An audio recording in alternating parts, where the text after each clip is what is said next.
கரூர் மாவட்டம் தான்தோன்றிமலை அருகே உள்ள காளியப்பனூர் பகுதியில் 24 மணி நேரமும் சட்டவிரோதமாக செயல்பட்ட மதுபான கடையை முற்றுகையிட்டு நாம் தமிழர் கட்சி நிர்வாகிகள் போராட்டத்தில் ஈடுபட்டுள்ளனர்.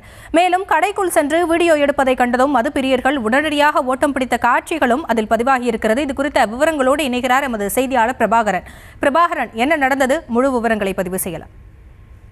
வணக்கம் மேடம். கரூர் தான்தோன்றிமலை அருகே உள்ள காளியப்பனூர் பகுதியில் அரசு மதுபான கடை செயல்பட்டு வருகிறது. அதனை ஒட்டி டாஸ்மாக் பார் உள்ளது. இதில் 24 மணி நேரம் சட்டவிரோதமாக மது விற்பனை நடைபெற்று வருவதாக பொதுமக்கள் மற்றும் சமூக ஆர்வலர்கள் குற்றச்சாட்டு தெரிவித்து வந்த நிலையில் இன்று நாம் தமிழர் கட்சியின் மேற்கு மாவட்ட செயலாளர் நன்மாறன் தலைமையில் 10க்கும் மேற்பட்ட நிர்வாகிகள் டாஸ்மாக் பாரில் உள்ளே சென்று பார்த்தபோது மது விற்பனை ஜோராக நடைபெற்று வந்துள்ளது. அப்போது அங்கிருந்து மது பிரிகள் வீடியோ எடுப்பதை பார்த்தவுடன் அனைவரும் அலறடித்துக் கொண்டு வாகனத்தை எடுத்துக்கொண்டு ஓட்டம் பிடித்தனர். கரூர் மாவட்டம் முழுவதும் அனைத்து பகுதிகளிலும் சட்டவிரோதமாக 24 மணி நேரமும் மது விற்பனை நடைபெறுவதை கண்டித்து மதுபான டாஸ்மாக் பாரில் நாம் தமிழர் கட்சியினர் முற்றுகையிட்டு கோஷங்கள் எழுப்பி போராட்டத்தில் ஈடுபட்டனர்.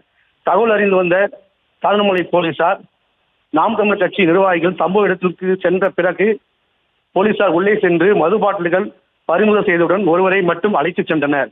குறிப்பாக நாம் தமிழர் கட்சியின் உள்ளே சென்று ஆர்ப்பாட்டம் நடத்திய போது அதனை கண்டுகொள்ளாமல் சமையல் மாஸ்டர் ஒருவர் மது பிரிவுக்கு சமைத்துக் கொண்டிருந்த சம்பவம் அதிர்ச்சியை ஏற்படுத்தியுள்ளது.